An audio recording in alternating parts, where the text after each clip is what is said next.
Special show this morning, and so don't overlook our live stream and Facebook pages because we are on video there as we speak. Are we as pretty as we sound on Monday mornings here? Oh, I hope so. I hope so. And that was the melodious tones of Jason Zinzilieta, who is here this morning with our special guests, Selena Bliss and Quan Nguyen, the Arizona State Legislative representatives from our district. Good morning. Thank you for being here, both of you. Good morning. Good morning. We were just talking before we went on the air about what we would talk about, and we ended up with about 4 hours of conversation that we could do. So it's going to be an exciting morning. Thank you all for joining us. And hope you learned a little bit this morning. Jason? We do try to get everybody in, or as much as possible, at the beginning of the legislative session, although we did miss the State of the State address last week. I think a lot of people were happy to miss that one. You folks had to endure it with sitting in the chambers. Your thoughts on, very quickly, where the governor's mind is as far as you're concerned in this election year. Selena? Jason, that's the million or $18 billion question. So we had opening day last Monday, and it was quite a full house. Literally, we were on the House floor. We kicked off the 57th regular session, second regular session of the 57th legislature. We ceremoniously had our guests there. For me, because LD1 is such a large district, 8,100 square miles, symbolically I invited 4 of the 9 mayors that we work with in the district because the other members don't realize how many needs we have, and we'll talk about that with some of our appropriation bills as well as the bills we're running. And then, Rep. Wing, you had 4 symbolic guests as well? Right. I did have the director of U.S. Vets, the president of RWAP, Republican Women of Prescott, and then the president of Prescott Valley, Republican Women. Mm-hmm.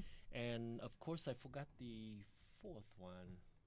Oh, boy, you're in trouble. I know. Yeah. I'm in trouble right about now. How can I forget? Yavapai GOP chair. Of course. I can't believe I just did that. Yeah. I have to criticize you, though, Jason. Why? You asked about the governor's mind. There isn't one. Okay, you got me there, Phil. It's Monday morning. I'm not thinking. So she recently vetoed our conformity bill.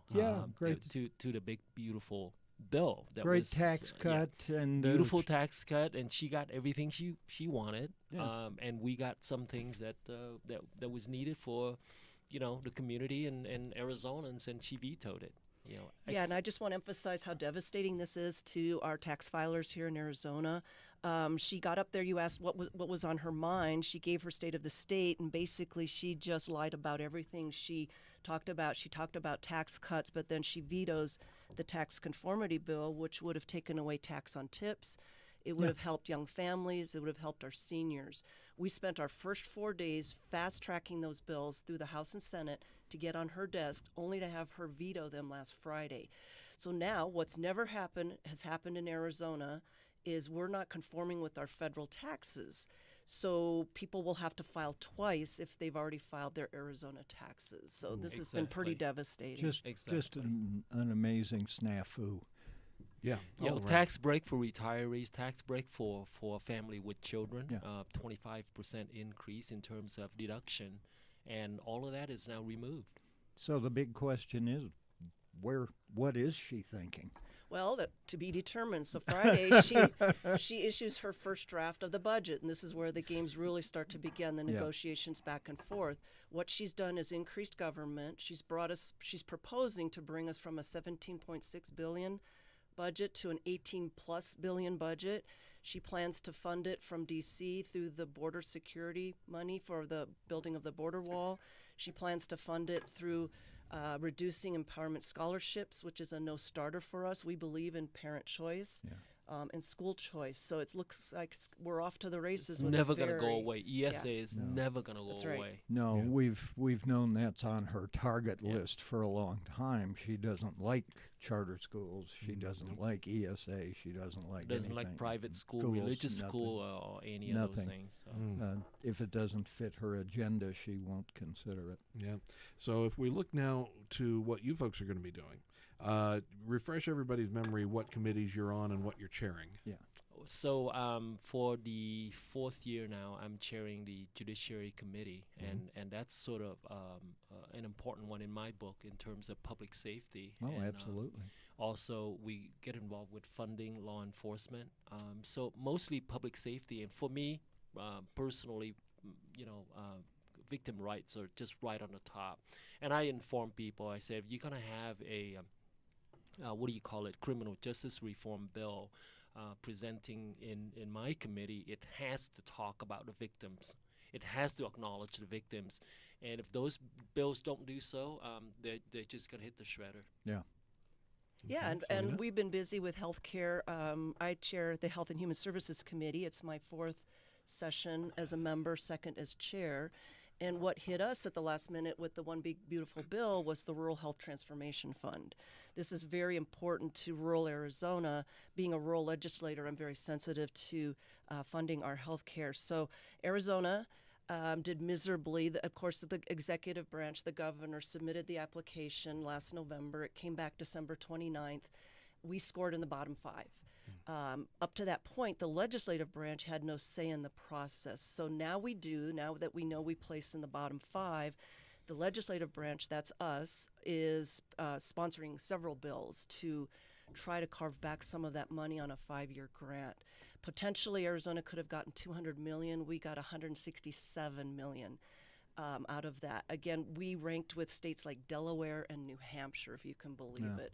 So we're going to try to clean up the mess the governor's office put us in when it comes to rural health funding. And you're going to hear quite a few bills. The first 2 Mondays of the Health and Human Services Committee are dedicated totally to H.R. 1, the One Big Beautiful Bill, so that we can bring in some of the funding for rural Arizona.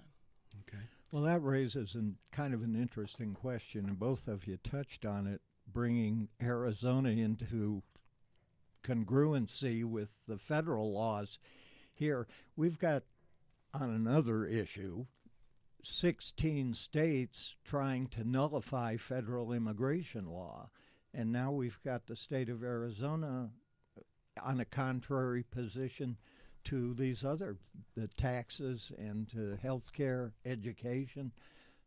How are we going to get all on the same page? Well, I can tell you, I actually did some research just a couple of weeks ago as a reminder, not so much as learning process, but you mentioned immigration. Yeah. It actually costs us about $3.2 billion per year. Right in Arizona. Right in Arizona Yeah. alone. It's 150-something billion dollars across the nation, but Arizona is about 3.2. And people keep arguing that illegal immigration actually provide income to the economy. But when you take a look at having to educate, incarcerate, and medicate illegal aliens, we're up to the tune of $3.2 billion. And she and I never voted for it. None of us voted to approve it. No. But there it is. Mm-hmm. Yeah, and I want to emphasize the biggest pieces of the pie are education, Department of Corrections, and health care. Right, So sure. this is where most of our taxpayer monies go. Yeah, and how do we get together and get on the same Well, page with the federal regulations? Well, and thank the God the federal border laws? is mostly closed. Closed here. So instead of about 1,100 per Yeah. day coming across, we're down to literally 11 per day through Well, yeah, it's through a the Native great, American. It's a great you know, improvement. yeah. Has been. It's huge. It's huge. Yeah. So Yeah, and I want to emphasize how to get the work done is we've got to take back the governor's office Oh. with the Republican.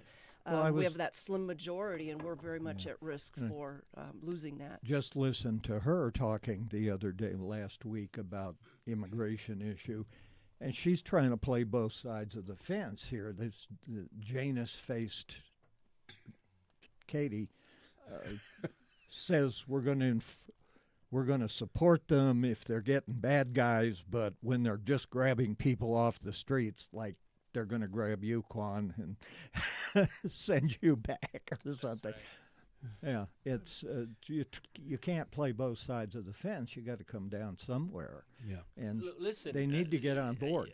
People talk about deporting immigrants. Yeah. They all have one common denominator, right? The felons. Yeah, They're criminals. yeah. So they got. guys like me just don't get deported because you can't find a How's your Spanish? Yeah, pretty poor, but yeah. Well, I'll tell you what. I think we're close to. Do we take a first break here and kind of regroup a Oh, little we bit? got another minute or so, but No, go ahead and take. go ahead and take Let's go ahead. Go ahead and yeah. take our first break right now here on the news, KYCA. Glad to have you with us this morning, and we'll be back with you after these important messages. Stay tuned.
Oh, we are back with you on this beautiful Monday morning, the 19th of January, the very quiet holiday. Yep.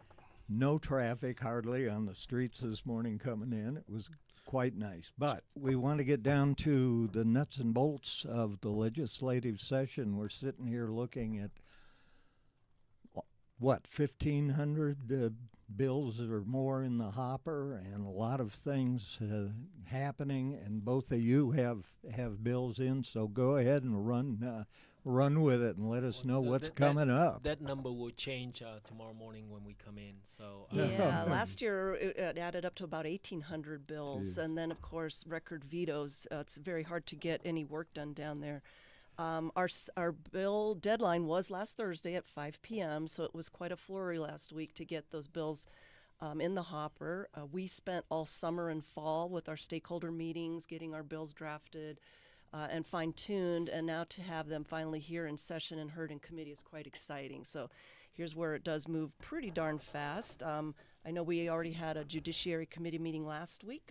Some of my bills will be heard in Chairman Wynn's committee this week.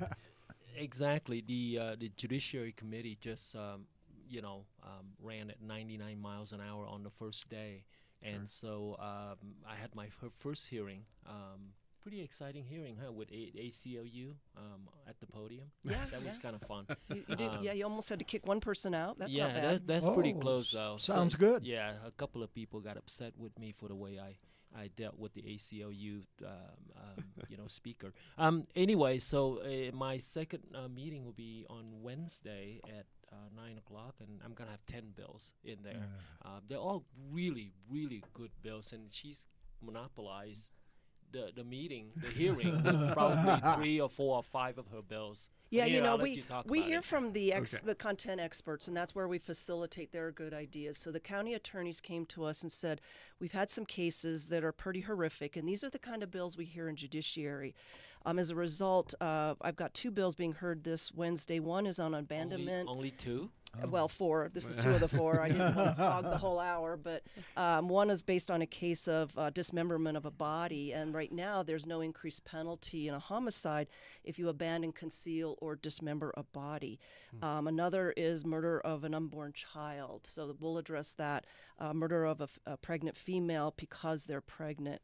We're going to relook at the drive-by shooting statute as well as probation review hearings, allowing the victim notification because currently, and this is a victim rights bill, currently they're not notified when the perpetrator goes up for a probation review. That's been a big issue for a long time. It's good to see that addressed. Yeah, and it's really good for us to see our county attorneys come to committee to testify. We had Dennis McCrane last Wednesday, and we'll have Brad Miller from Pinal County coming this Wednesday You want as to well. talk about the 2 bills that we passed out of committee, your bills, last week? Oh yeah, that one of the with I've sponsored 40 bills now. We have so much to do. I gotta keep track of them. They're all in little folders that as they move along, I push them along. So that one was on the abandonment, concealment of a body, and disfiguring a body. It turns out there was some controversy. We did not get Democrat support, so they dreamed stuff up. So we're going to look at a floor amendment to see if we can bring them to neutral. If not, then the governor ends up vetoing these bills. So it's about getting 1 or 2 Democrats on board.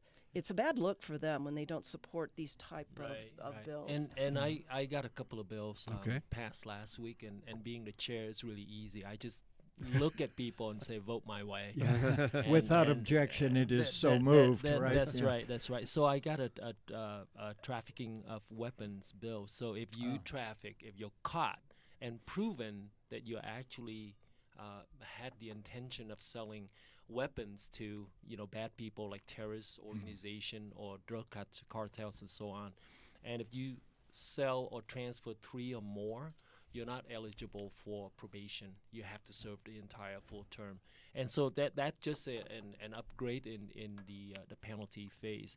Then the other one, you both know my fentanyl bills, the 2 of them, possession to sell and also trafficking in your car with the intent to sell. That was set at 200 grams, the threshold, which is the equivalence of about 2,000 pills. Yeah. This year, we're going to cut that amount to 100, and that bill passed. Good. It actually passed with a Democrat vote. That'll help it get signed off. Oh, yeah, absolutely. Yeah. So we're going to try to move it down, and if we have a Republican governor, I'd like to move it down to 1 gram. There you go. Yeah. That would be good. I mean, we've seen that the drug trade has kind of gone down, but it hasn't ended, obviously. We're Right. just on a downhill slope right now. Right. Well, they've been interdicting so much more. We want to right, make sure the border that issues. the mid-level dealers are being caught in small towns because at 200 grams, you're not going to catch anybody, say, in Prescott Valley or Mayor. Whereas if you move it down to 100, you may catch a couple of them. The whole idea is to discourage people from getting into the business. Yeah. Yes, exactly. Exactly. Slam them all. Yep. So Now, we wanted to bring up another bill, and I guess this is a bill concerning the Ben Avery gun range. Oh, yeah. And does this affect? Now, first of all, tell us about what the issue is here, because this suddenly popped up on our radar. Not Okay, too long ago. so a few years ago, she and I both experienced the losing of the Prescott shooting facility, and it was a long, long time. And we had a couple of residents moving in, including a former astronaut. Yeah. And then next thing you know, they complained about the noise level, and the next thing you know, the gun range is now gone. So what is the problem of losing a gun range? Well, you had about 3,000 people that shooting at the Prescott range. Where did they go? They all went into the national forest, and next thing you know, you have broken bottles, brass everywhere, and shooters don't stop shooting, and the potential for forest fires, right? So now we have TSMC, which is a Taiwanese chip plant south of Ben Avery, and what they just did recently was bought all the available land, about $200 million worth of it. And what they want to do is build campuses or housing communities for their employees. Oh, sure. And you Yeah. can see the same playbook is being used here. So you're going to see people going to start complaining about noise. In regards to state-run shooting facilities, we always thought that the legislature has a say in it. But apparently when I dug up the statute, the legislature has nothing to do with it. So I dropped a bill 2 days ago, 3 days ago, that says that you have to have the approval and a joint resolution from the legislature in order for it to go to the governor. Now, the governor can actually sign an executive order and shut down a gun range. We're trying to prevent that. And we're doing everything. And Selena Bliss and I are, we go to gun ranges regularly, and certainly we don't want state-run. That's a big facility. surprise that there was a facility like that and the legislature had no oversight. No, it's between the director of the Game and Fish and Yeah. the commission, the governor, and I think there's a study between 3 of the largest counties in population. And then aside from that, the legislature has zero say in it. Yeah, sometimes we can influence. For example, the Joe Foss range was limited from the public to use solely for the Maricopa County law enforcement. So we had to write a strongly worded letter to say, don't push the public out into the desert. Please reserve part of that schedule for them. And they did, after all, but it wasn't easy. It's either offense or defense down there. Right, and it's either a bill or a strongly worded letter or a censure. Or right, when you take people and put them out in the desert, you don't have that safety control. You don't have a safety range officer anymore. And so you're going to have people shooting in all the different directions. Well, so and shooting up the saguaro cactus. Yeah, there you go. And essentially you're going to have, just out of control. and we need a place for people to train. Yeah, and very quickly, do you feel you're going to get any bipartisan support on this whatsoever? Well, I scheduled a bill for not this coming Wednesday, but next Wednesday. But I can tell you that Yavapai County law enforcement will be testifying for it. Very And good. that is going to take us right to the bottom of the hour here on the news KYCA this beautiful Monday morning. Stay tuned, and we'll be back with Representatives Bliss and Nguyen right after this news and commercial break.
Back once more on this beautiful Monday morning. Thank you for tuning in.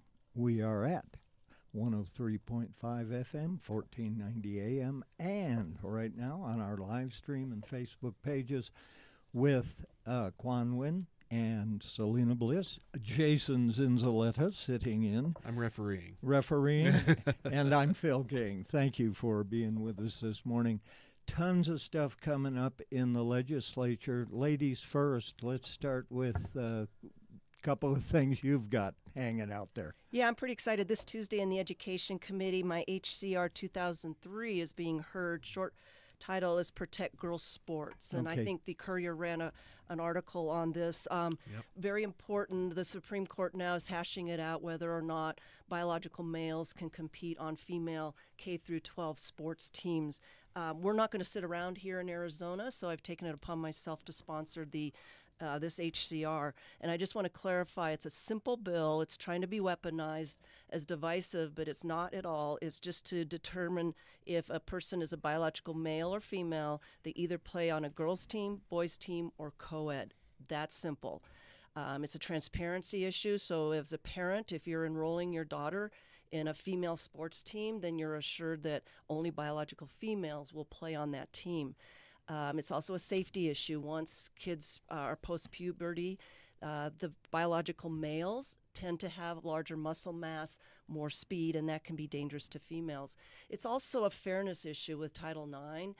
We fought to protect women's sports. Well, women getting squeezed out by biological males takes away scholarship opportunities, rewards for competition, and it's just not safe. So excited to have that heard this Tuesday in Education. All right. Very good. Oh, I do want to comment. yeah. It's unfortunate we have to take this one to the ballot. Notice it's House concurrent resolution. It's not a House bill. I had a constituent reach out on me via email saying, why are you people, you legislators, putting things on the ballot for us to decide? Why can't you do it? Well, with the governor being a Democrat, we have to work around that because this is a certain veto. She is on the record that she does not support female sports. However, if you look at the Gallup poll from last summer, 54% of the Democrats support this bill, and then 90+ Republicans. So I think Arizona Democrats need to get on board with what their own party sometimes wants. But yeah, this one will be on the ballot this fall. They talk about bipartisanship, and this is a perfect issue for that. It's something that everybody who's rational agrees on. Absolutely. It's. I just want to throw it in. It's shocking that you have to waste your time legislating common sense. Yeah, and truly it's unfortunate. Correct. Unfortunately, not a whole bunch of common sense at the legislature. So Okay. there you have it. All right. Well, so Kwong, what about you? I'm sorry, brain lock.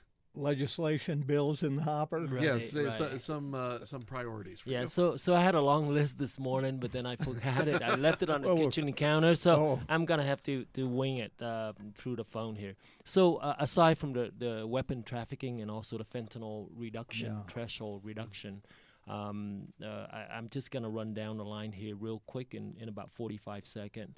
Apparently, there's a problem with people who are convicted of as sex offenders. They're changing their name so that they can no longer be on the sex offender registry system. And so my bill says that if you're going to change your name, the court will then now have to order to re-register as a sex offender with your new name. So that's House Bill 2223. Coerced abortion, we spoke about this before we started the show. Apparently, it's a new thing now where a man could drop a pill into his wife or girlfriend's drink, knowing that she's pregnant, and just quietly kill the child. So that's a thing now. It's really sad. Okay, then here's the deal. If you are going to pull papers to be a candidate for any office in the state of Arizona, and you have been convicted as a sex offender that's involving a minor, you have to check the yes box. No. Okay, we can't have those people Wow. running around. Good grief. This is a bill Again. that I'm actually naming it for Andy Grosetta. He was the Yavapai cattle growers president for many Right, years, right. and he's always involved. And he last year he passed away of cancer. And he and I had been working on a food label bill for 3 years now. So basically, what the bill says is, if it's not real meat, if it's lab grown, if it's cell cultured, you have to put it on a meat label as it's being displayed at the grocery stores. It makes a lot of sense, but for some reason, it cannot get past the Senate. Wow. Yeah, that's just really weird. Then I have a real light one brought to me by a lot of veterans coming to me. They wanted to name Highway 69 as the Vietnam Memorial Highway, but I decided that we need to honor all of our veterans. So the veterans would be broken out into sections starting with World War I, World War II, Korea, Vietnam, Iraq, Afghanistan. And so I may miss something in between here. I don't know because my list is on the kitchen counter. But that's an important one. And of course, the gun closure. And then Selena Bliss is going to be talking about the training academy. I'm sponsoring a bill 2225 that would allocate about $10 million to the law enforcement training academy. And then you can talk about that. For NARDA? Yeah. Yeah, very good. Yeah. Yeah, Okay. with the 7 acres out there by the Criminal Justice Center. Yeah. So basically, those are my priorities. Once again, it's not just introducing bills, but you mentioned earlier, we actually have to kill all the bad bills. And being chairs, both of us, we have the ability to do so. But in judiciary, you do more killings than introducing. Sure. Well, everything has to go through judiciary, as I understand it. All Second Amendment. Yeah, everything. all Second Amendment, all Yeah. abortion bills that has anything to do with victim rights, they all go through me, good or bad. Okay. Yeah, before we talk money bills, quick list of, I've got a variety of bills in a variety of categories. Michelle Burchell asked us to look at the elections and the early signature verified ballots, to stop those at 7 p.m. on Friday before the election. And then when you come in on Tuesday, by all means, bring your ballot. But just show your ID and your ballot is fast-tracked. You don't have to have that signature verification. So simple but effective. Another example of a bill in education is House Bill 2076, the school safety employee training. It's called the FASTER program. FASTER saves lives. If there were to be a disaster or a mass shooting, this trains employees to do immediate first aid, as well as protect themselves. If they want to be concealed carry, it would require post-certified training, which is the same level of law enforcement. When you look at the category of water, we're running a couple bills on the build-to-rent industry that are currently not held to the 100-year assured supply water certificate. That's really obvious when you go through Dewey Humboldt on Highway 69. You're seeing a proliferation of those. Those home builders can turn around and sell those and bypass the 100-year assured water supply. So a couple water bills there. Let's see, we've got for law enforcement, you mentioned the appropriations.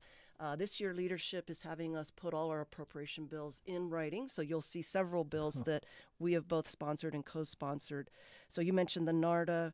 We also have the health center at Yavapai College in Prescott Valley. We've got road projects. We took Y-Plan's #1 priority of State Highway 89 widening in North Chino, as well as the off-ramp there south of the airport. We took the east side of the county. Don't forget, that's half our district. They have NACOG that coordinates their transportation priorities, and that's the Sedona Roundabout. That's a safety issue for getting fire trucks and ambulances through. So we'll do our best to champion those, as well as for the elections building here in Prescott on Fair Street for the county. So, well, you've got about 14 more pages there, I see, but we are late for our latest break. And hang with us. After these messages, we'll be right back and get through some more of these pages of bills that a lot of them are critical to what's going on around Yavapai County and state of Arizona. Stay with us. We'll be right back.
And back once more with you this beautiful Monday morning. Thank you for staying with us, being here on the news. We've been going through a list of legislation, and the list is rather long. But one of the comments, Quan, that you made when we were on break was how productive the legislature can be if things are operating right. Correct. In a perfect world, I would love to see us out in 100 days as dictated by, the Arizona Constitution. But 100 days hasn't worked since I've been in 2021. I remember 172, 169, 204. Now it's getting equally bad because we have a divided government, with the Democrat governor having to veto a lot of our bills. And especially when it comes to the budget matters, we keep having to introduce and negotiate back and forth. So it doesn't. But that being said, productive, how she and I, meaning Selena Bliss and I, are productive in terms of what we can get done during the interim. You have to show up. You have to meet with constituents. You have to meet with agencies. And then when I'm not there, and I know she's the same way, we take phone call from 7:30 a.m. sometime until 4 or 5 o'clock in the evening or later. Oh, sure. And so we don't ever stop working. So much for this idea of a part-time job. But that's okay. The part-time pay is wonderful. Yeah. We have a caller waiting on the shall we- line, shall we believe go it or ahead? not, and I think it's an old friend of the show. So let's go over. And Tom, got you on the phone. Good morning, everyone. How are you, sir? Good morning. Doing well. Listen, we appreciate all the efforts that both our legislatures do down in the House, but I need some help with something. These empowerment scholarship accounts, it seems to me that I've read that there's been some real abuses to it. People buying grand pianos, taking luxury trips. Can't remember all of them. And if there are abuses, I guess I don't understand that our governor, who I'm not a fan, she wants a cap of $250,000 per household, which seems like a pretty good idea if there are abuses within the system. Okay, so I'm Tom. Are the Republicans Yeah. saying that they don't want to have a cap? Tom, I'm going to let Selena Bliss talk about the cap, but I'm going to talk about the abusive behaviors or whatever. When somebody said somebody buys a grand piano, the only reason you know about it, Tom, is because they've been caught. And the ADE is doing a fantastic job at catching these things, and these people have to give the money back or they don't get the reimbursement. So they are being caught. Now, you're talking about less than 2% of fraud, but people like to make it like it's 95% fraud. I mean, let's go to Minnesota and compare that for a second. So no, people are being caught. People occasionally trying to buy something that is not approved, and clearly it was not approved, and no money went out to those people. So I'm all good with that. As a matter of fact, I lied to you. I said 2%, but it was actually less than 1%. And as to that rate of abuse, Tom Horn's doing a real good job watching the rate of abuse, not only in the Empowerment Scholarship Account arena, but in the public school arena, and it's about equivalent. We have a public school that used funding to have a retreat in Hawaii or Las Vegas, and then they posted it online. So these are examples of probably some misspent money, but we can assure you that it's no higher in one area than another. We also want to point out that Arizona's saving money with private schools. If you think about what we spend per pupil, it's $14,000 per pupil in the public school system, $12,000 per pupil in the private charter and public charter, and then those empowerment scholarship accounts are $7,000 per pupil. So we save Arizona money and we provide school choice. If you put a cap on, now you've just taken away school choice. Why should someone that's worked hard all their lives to increase their income now get penalized as to where their child can go to school or is supported? So we're absolutely, the line is drawn that we are supporting school choice. Money follows the child, not the schools. You look at some of those administrative levels of pay, these schools are top heavy in administrative pay. We want to pay teachers first, and as a result, we've got several bills coming, mostly by the Chair of Education, Matt Gress, to support our educators. Okay. Well, the Yeah. reason that you Tom, I have to cut you off because we've got to take our final break, and I've got another caller on the line I want to get right after the break. So we're running out of time, but I appreciate your call, and it's a big issue. So Okay. thanks for being there, Okay. and appreciate it. And we'll be back with you right after this break for our final segment this morning.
I think you're on. Are we on?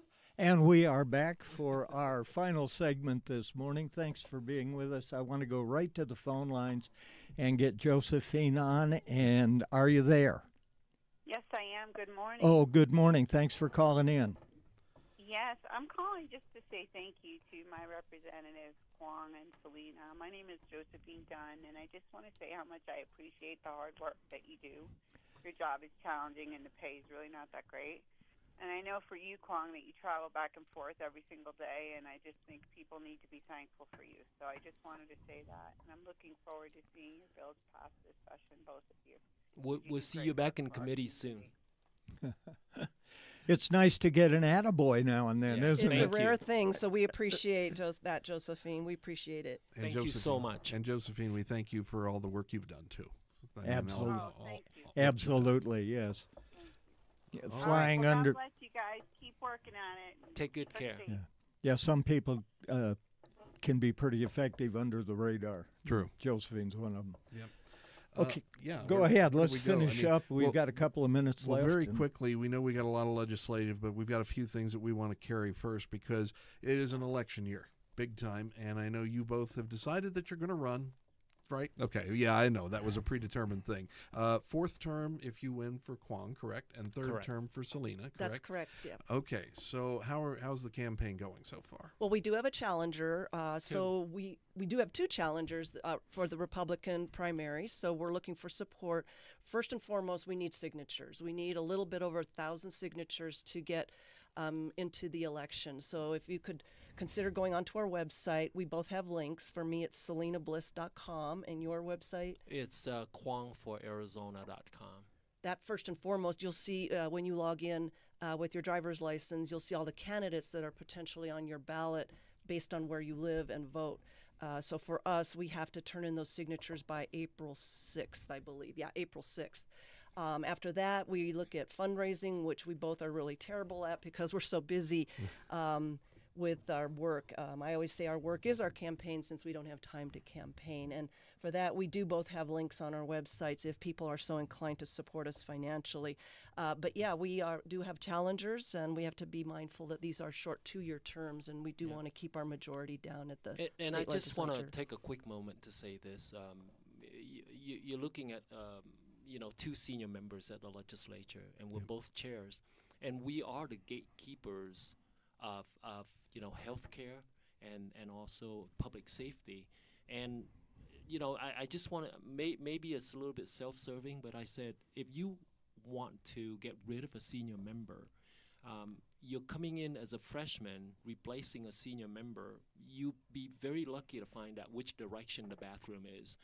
And so allow us as seniors to continue to be that gatekeepers that we've been doing for the last And like you said, years. like you alluded to, there's an awful lot of bad bills that end up in the hopper, and those need to be cut off early on, and that's the committee process. And you don't want LD1 to lose leadership. No. Right now, she and I can actually walk into the speaker's office and just not even knocking, and just have a discussion on important issues.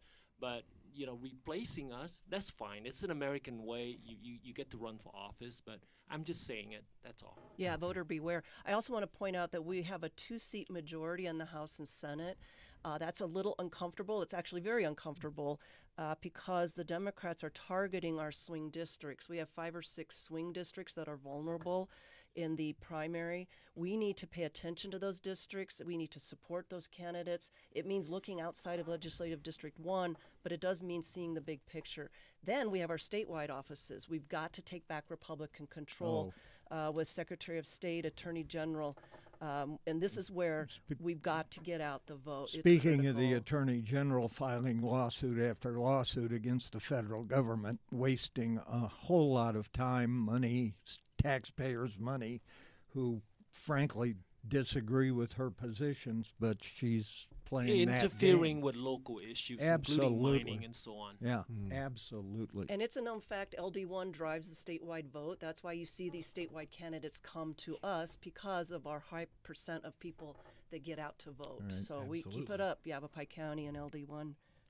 It's interesting to see the leadership that has always come out of LD1, from you folks all the way back to Andy Tobin and Steve Pierce and Ken Bennett Karen Fan. and Karen Fan too. Yeah, I can't forget Karen. Boyd Tenney. I mean, go back in the day. Yeah. And I feel that. I feel that weight on my shoulders to rise to that level.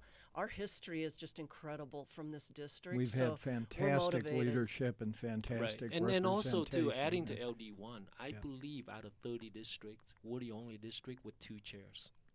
I didn't even think of that. You're right. Wow. You're That's right. very Of course, Yeah. we can't overlook Ken Bennett. Well, I did say Ken. Yeah, All right. I well, want to we're thank you both have to for go. being here this morning. We're down to the final seconds, so stay tuned to KYCA for all the latest local, state, and national news talk and commentary.